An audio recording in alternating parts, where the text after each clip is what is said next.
আমি আত্মবিশ্বাসী বাংলাদেশের পরিস্থিতি স্থিতিশীল হবে, রাহুল গান্ধীর বক্তব্য।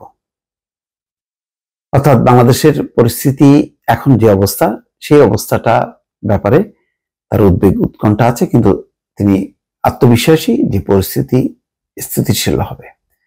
বাংলাদেশ নিয়ে একটা চমৎকার কথা বলেছেন, তিনি তার দাদির কথা বলেছেন যে বাংলাদেশের জন্মের সঙ্গে তার দাদির অর্থাৎ ইন্দিরা গান্ধীর একটা সম্পর্ক আছে, সেটি আজকে তিনি উল্লেখ করেছেন।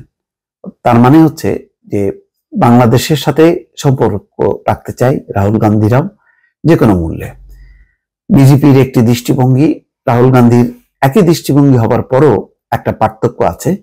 অর্থাৎ রাহুল গান্ধী দৃঢ়ভাবে বাংলাদেশকে অন করছেন এই কারণে যে বাংলাদেশের জন্মের সঙ্গে তার দাদির একটা সম্পর্ক আছে, অর্থাৎ কংগ্রেস পূর্বসূরি, তাদের একটা সম্পর্ক আছে। এটা সত্য।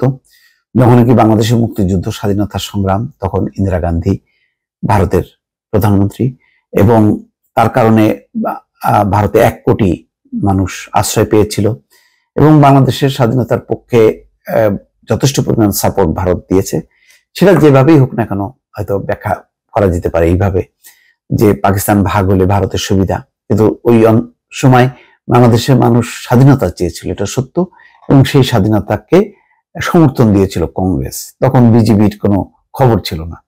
যাই হোক, সেই রাহুল গান্ধী এখন হচ্ছে মূল ভাগ্য নিয়ন্তা কংগ্রেসের। তার মা সোনিয়া গান্ধী তো আছে, কিন্তু সোনিয়া গান্ধী দৃশ্যত নিষ্ক্রিয়। ফ্রন্টে আছে রাহুল গান্ধী, যে কিনা বিরোধী দলের নেতা হিসেবে অবস্থান করছেন ভারতের লোকসভায়। তো ধারণা করা হচ্ছে যে আগামীতে বিজেপির পতন ঘটলে কংগ্রেস, তার নেতৃত্বাধীন জোট ক্ষমতায় আসবে। ইতিমধ্যেই এখন খুব ভালো অবস্থানে আছেন এবং ওয়াশিংটনে গত 4 দিন দৌড়ঝাঁপ করছেন। বাংলাদেশের পরিস্থিতি নিয়ে মিশ্র প্রতিক্রিয়াও দিয়েছেন তিনি। তো শেষ বেলায় 4 দিনের সফরের শেষ সময় ওয়াশিংটন ডিসির ন্যাশনাল প্রেস ক্লাবে এক সংবাদ সম্মেলনে বাংলাদেশ নিয়ে তিনি কথা বলেছেন। বলছেন, আমি আত্মবিশ্বাসী যে বাংলাদেশের পরিস্থিতি স্থিতিশীল হবে, এবং তার এই বক্তব্য কংগ্রেস তাদের ভেরিফাইড ফেসবুকে প্রকাশ করেছে। সংবাদ সম্মেলনে রাহুল বলেন, বাংলাদেশের জনগণের সঙ্গে আমাদের পুরনো সম্পর্ক রয়েছে। আমার দাদি বাংলাদেশ সৃষ্টির সঙ্গে গভীরভাবে জড়িত ছিলেন। তিনি বলেন, বাংলাদেশের চরমপন্থীদের বিষয় নিয়ে ভারতে উদ্বেগ রয়েছে। এই উদ্বেগের কিছুটা তাদের মধ্যে আছে, তবে আমি আত্মবিশ্বাসী যে বাংলাদেশের পরিস্থিতি স্থিতিশীল হবে এবং আমরা বর্তমান সরকার এবং তার পরবর্তী অন্য কোনো সরকারের সঙ্গে সম্পর্ক রাখতে সক্ষম হব। ওই যে চরমপন্থী আওয়ামী লীগ এমনভাবে ভারতের রাজনীতিকদের মধ্যে পেনিট্রেট করেছে যে তার বাইরে যারা আছে তারা সব হচ্ছে জঙ্গি চরমপন্থী, অর্থাৎ তারা চরমভাবে ইসলামপন্থী, ফলে এরা সন্ত্রাসী, এরকম একটি ধারণা তাদের মাথার মধ্যে ঢুকিয়েছে এবং এই ধারণা নিয়ে কিন্তু চলছে বলেই কোনো কোনো ক্ষেত্রে দেখা যাচ্ছে যে বিজেপি যা চিন্তা করে ঠিক একই চিন্তা করছে কংগ্রেস।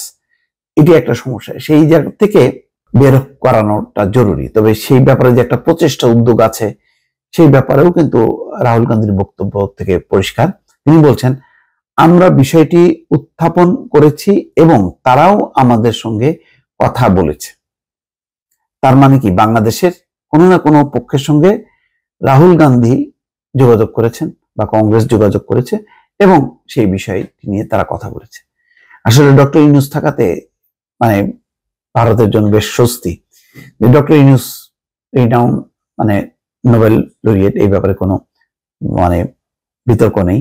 সেটা শুধুমাত্র আওয়ামী লীগের ক্ষুদ্র গোষ্ঠীর কাছে বিতর্ক থাকতে পারে, কিন্তু সারা বিশ্বের কাছে নেই। এবং ভারতেও যথেষ্ট পরিমাণ ডক্টর ইউনূসের গ্রহণযোগ্যতা আছে। এই কারণেই বলছেন যে আমরা তাদের সাথে কথা বলেছি। আমরা যে কোনো ধরনের সহিংসতার বিরুদ্ধে এবং এটা বন্ধ করতে চাই। যত দ্রুত সম্ভব এর অবসান ঘটানোটা বাংলাদেশ সরকারের দায়িত্ব। ঠিক সেটা করা হচ্ছে, কিন্তু অপপ্রচার চলছে, এটাও সত্য। কংগ্রেসের এই নেতা বলেন, আমাদের দিক থেকে আমাদের সরকারের দায়িত্ব চাপ প্রয়োগ করা যেন সহিংসতা বন্ধ হয়। তো ভালো, চাপ প্রয়োগ করা, আমরাও তো চাপ প্রয়োগ করতে চাই ভারতে, যাতে সংখ্যালঘু মুসলমানদের স্বার্থ রক্ষা হয়, এই ব্যাপারে যাতে কংগ্রেসও উদ্যোগী হয়, তারাও যাতে বিজেপিকে তার যে হিন্দুত্ববাদের নীতি থেকে তারা যাতে সরে আসে। দর্শক ভালো থাকবেন, আল্লাহ হাফেজ।